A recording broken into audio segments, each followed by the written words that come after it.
afternoon, my Real News Midday TV family. Welcome back to the channel for another news update. And in the news this afternoon, Clarendon man found guilty of 2018 murder.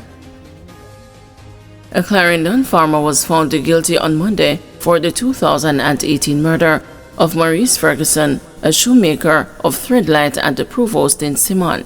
Curtis Brown, otherwise called the Soviet, was charged for murder and other firearms-related offenses.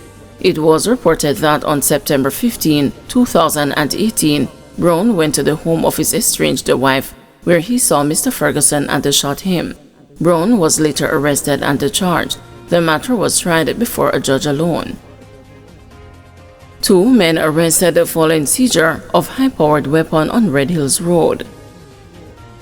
2 men have been arrested following the seizure of a high-powered weapon on Red Hills Road, St. Andrew on Monday. The St. Andrew Central Police say an M16 rifle with a magazine containing 20 rounds of ammunition was seized during an operation. According to the Halfway Tree Police, about 2:15 p.m., lawmen were in the area when a property was searched and the 2 men were seen. The men were accosted and the search conducted at the property. During the search, the weapon was found in their possession. They were subsequently taken into custody. Their identities are being withheld pending further investigation. ODPEM acknowledges tsunami alert could have been swifter. The Office of Disaster Preparedness and Emergency Management has accepted that it could have moved more swiftly on Saturday to provide the country with information about a likely tsunami. Concerns were raised by the parliamentary opposition about what it said was a lack of urgent warning from the government about the tsunami alert on Saturday evening following the 7.6 magnitude earthquake which struck in the Caribbean Sea. A potential tsunami threat was initially forecast for 20 countries, including Jamaica. It was later revised to 13 countries, still including Jamaica.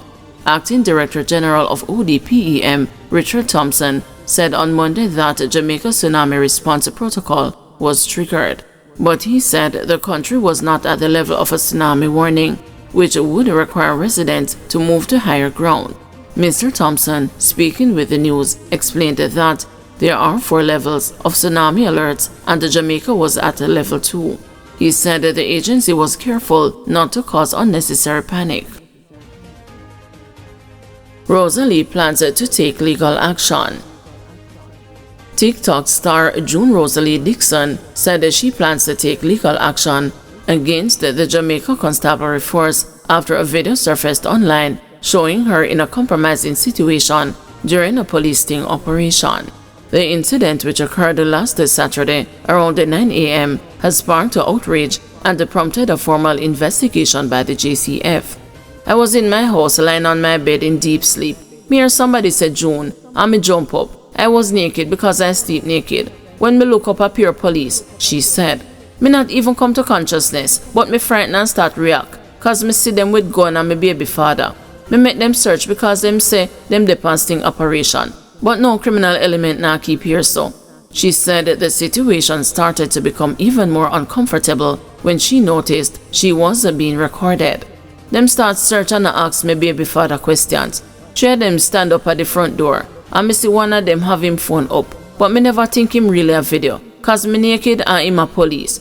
Me just shock and I wonder what one, until him tell me to get up and put on clothes and come with them, she claimed. Rosalie has reported the incident to the Inspectorate and the Professional Standards Oversight Bureau and plans to sue the officer responsible. Me a sue them for invasion of privacy and for putting me out naked to the world. Them a go pay dearly, she said. Her partner, Andrew Jakes Beckford, said that the police did not have a warrant and they said they did not need one because it's a sting operation. Then the one who do the video did a question me in a one room about me acquaintance. When him done question me, him go start video her, Jakes said. He expressed a concern over the lack of professionalism displayed by the officers and criticized them for a lack of decency and respect. Rosalie, who questioned the legitimacy of the operation, said that she was shocked when she saw the video on TikTok. People comment negative things on class me just like how the police class me when them did they here. The people on TikTok class me every day, so I don't matter. But as a police officer, we come to serve and protect. Why you video me naked and put it on social media?" she said. Concerns have also been raised about the potential for their children to face bullying at school due to the video's exposure. Attorney John Clark, who specializes in constitutional law and human rights, expressed the shock at the development.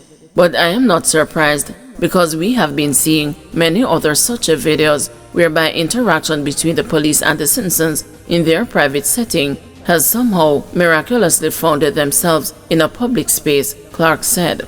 He called for stricter regulations and accountability within the police force. There needs to be some force of order or some rules that the police develop, that the commissioner develops to guide the officers in relation to how they interact with the citizens and how they interact, whether it's on private phone or government-issued devices, to find themselves in the public domain, he explained. "What we have is that many of our rights are being peeled back to allow officers to engage citizens in their home, and when rights are being peeled back, we can't have abuses like this," he said. Morris blames the long-delayed census for inadequate data on people with disabilities. Director of the Center for Disability Studies at the University of West Indies, Mona, Senator Professor Floyd Morris, is asserting that the failed national census is the reason the government is experiencing a challenge with data to determine whether it is compliant with the 5% disability quota. The government is mandated to meet a 5% quota for employment of people with disabilities in the public sector. Professor Morris was reacting to a comment from Labor and the Social Security Minister Pernell Charles Jr., who said his ministry is in discussions with the Statistical Institute of Jamaica and the Planning Institute of Jamaica to gather and utilize data on people with disabilities. The 2022 population and housing census has been beset by several challenges, including COVID-19, staffing, privacy and security concerns, and the responding to cooperation. Speaking with the news, Professor Morris noted that the national census, which began in 2022, is yet to be completed. The fact of the matter is that the national census would collect the baseline data on different populations, including persons with disabilities. But I have also said to start in that there needs to be a specific census of the population of persons with disabilities so that we can know exactly how many persons with disabilities are in the country, what are the different types of disabilities, and what are their economic status, But I mean, that again is lacking, and you can't plan effectively if you don't have credible data. Section 48 requires that the act be reviewed within 3 years of the legislation coming into effect. Now, the legislation was brought into effect on the 14th of February 2022, and this February, this Friday, it will be 3 years. So we have not seen that joint select committee that the act requires to be established to review the legislation being established. Guys, thank you for watching. See you this evening at 6 p.m. for another news update.